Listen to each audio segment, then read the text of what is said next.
Hello and welcome to a brief overview of our first ever auction at Kelham Hall just outside Newark in Nottinghamshire on September the 10th, 2025.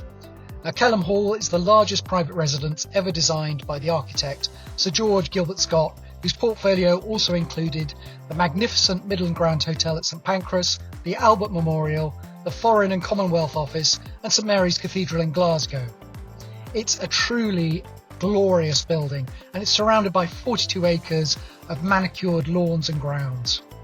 It's already been host to 3 of our hugely successful Classics and Coffee meetings, and the stately home will become an integral part of our auction calendar going forward. Our first sale at Kelham Hall contains a fabulous array of machinery headlined by the 1963 Mercedes-Benz 300SL Roadster. Now, like its W198 Gullwing Coupe sibling, the 300SL Roadster is a true blue chip collectible. They are among the most sought after collector cars ever made, and indeed they're used as a barometer for the state of the classic and collector car market as a whole. Now, the 300SL Roadster we're offering is one of the late cars. It's one of only 209 built that were built with an alloy block and 4-wheel disc brakes. It's been in the current ownership for over 30 years. Mr. Van Dyke, when he bought the car, he bought it as a road car, had it brought back from the States into Europe, had it restored still further, so it was a really immaculate road car. And then after a few years of ownership, decided, do you know what, I'm going to take this historic rallying. Now, he contacted the factory about this. They were frankly aghast. They didn't like the idea. They reminded him of the value of the car and how sought after 300SL Roadsters were, but he pressed ahead with the project regardless. He did it in conjunction with 300SL W198 specialists, HK Engineering, got a lot of help and support from them, as well as a lot of minor sundry parts and things like that.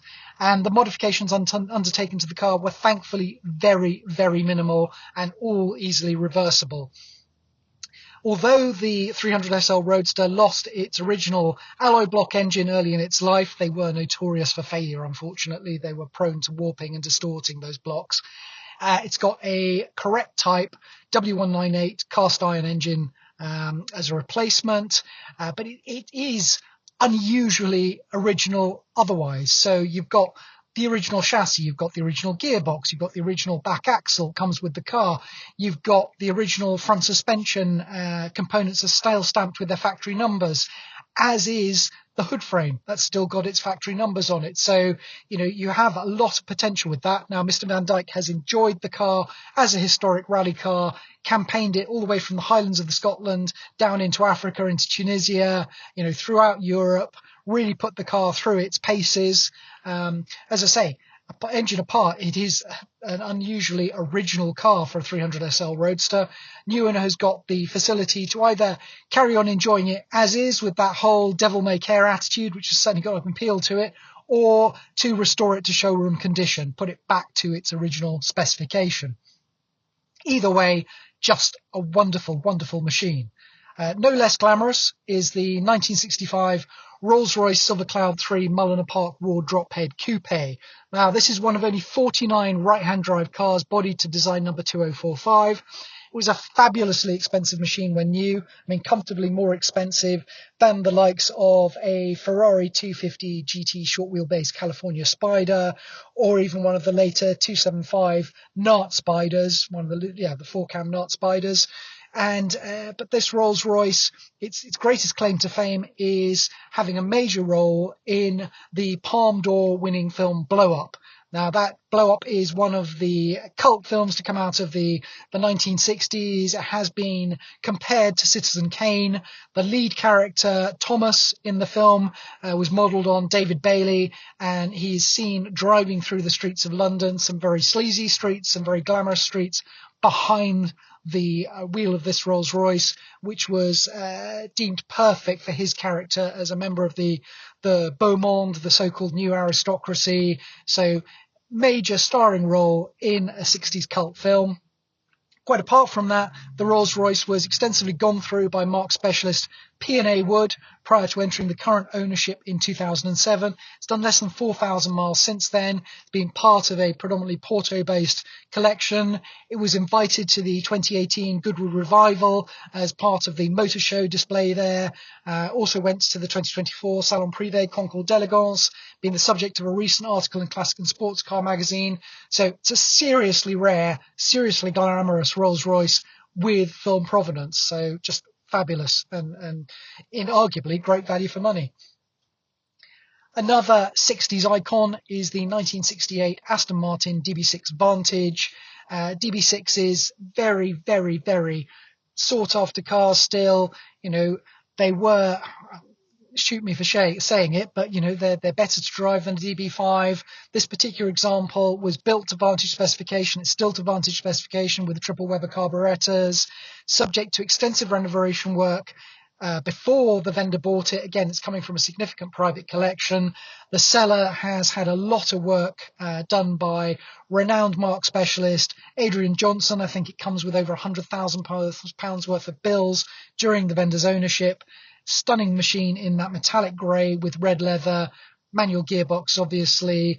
Very, very stylish 60s GT car. Polar opposite in some ways from the 1937 Aston Martin 1598 2-litre team car evocation, which is a far, far rawer proposition. That's one of only 124 1598s that were manufactured. Began life as a saloon. It's understood to being converted into a team car look-alike in the 1950s or thereabouts, exhaustively restored to a high standard in the late 2000s, finished in that dramatic shade of red which was used by Aston Martin for its racers in the 30s, famously on the Ulster. Now this team car evocation has a high-performance, naturally aspirated 2-litre racing engine built by Aston Martin specialist Alan Brook Engineering. It's eligible for a host of events, including VSCC competition. Just a great looking thing that would doubtless just look at home on all sorts of racetracks around the UK and Europe. Talking of Europe, you can't deny the glamorous Italian styling behind the 1962 Triumph Italia 2000 GT. This particular example is notably late. They only made 330. This is number 311. That means it's based on the later TR3B chassis, a little bit more evolved. It's been previously in the ownership of a well-known Triumph Italia specialist. It was extensively restored during the current 7-year ownership. It's got matching chassis and engine numbers. Very, very rare, very good-looking 60s GT car. Very, very rare again.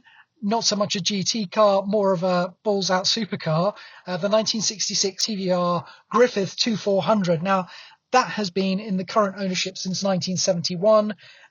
Really by legend, the Griffith was an attempt to out-Cobra the Cobra.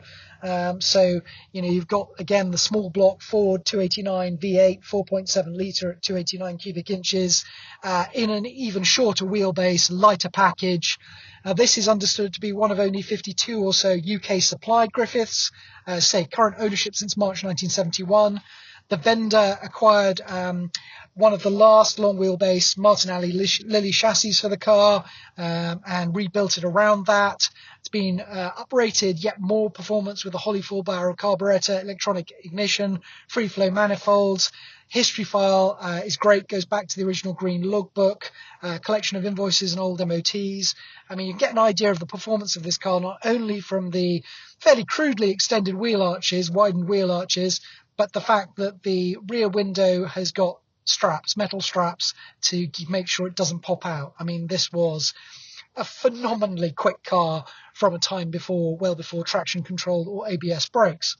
Not as old as the oldest lot in the sale, the 1913 Delage type AI Sports Tourer.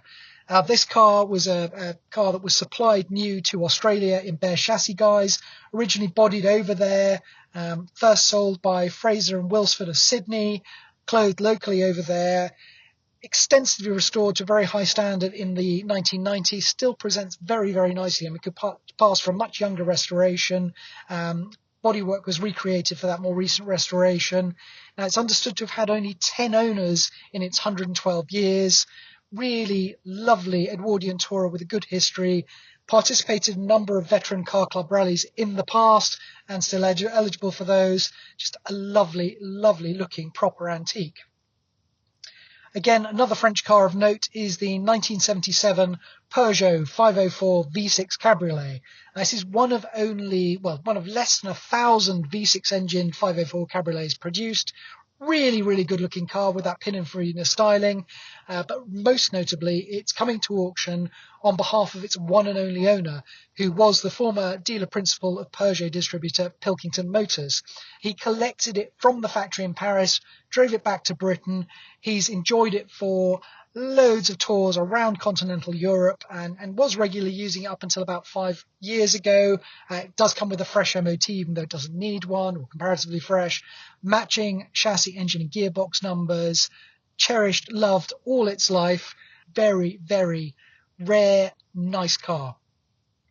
Another rare beast is the 1968 Rolls-Royce Phantom 6 limousine. It's one of only 374 Phantom 6 manufactured. In many ways that was surprising because they were horrifically expensive when new. I mean, they weren't just house money, they were near street money. This one has been in regular usage since 1979 between 3 different funeral directors. Current one acquired it in 2008, and since then has had it repainted, retrimmed, and the woodwork restored.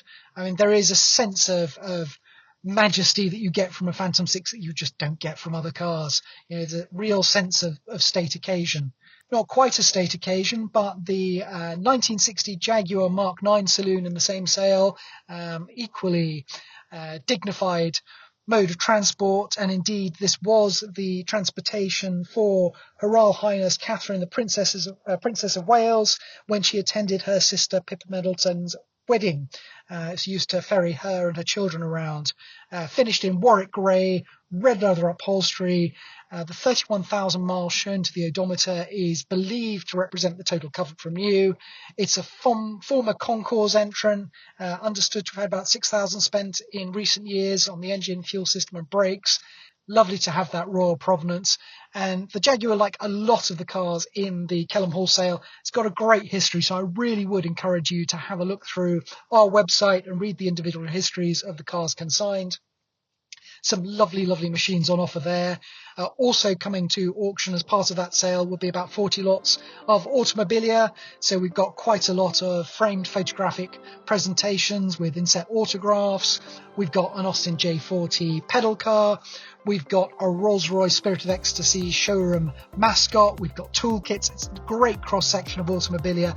A lot of it being offered for sale at no reserve, so no excuse for coming to Kelham Hall and not buying something. We'll be on public view on Tuesday the 9th from 12 until 6. Doors open on sale day, Wednesday the 10th at 9 a.m. We'll start the Automobilia at 11 a.m. and move on to the Motorcars at 12 p.m. promptly. As ever, if you have any questions about any of the Automobilia lots or the Motorcars, please don't hesitate to contact us. We'll be only too pleased to speak to the sellers and get you more information. You can reach us on 01925 210 035 or info@h&h.co.uk. If you've not come to Kelham Hall so far, I really do urge you to come along. It's a stunning auction venue. We've got some great cars there, some nice Automobilia. I think it'd be well worth your while. If you've got petrol in your veins, I thoroughly recommend it.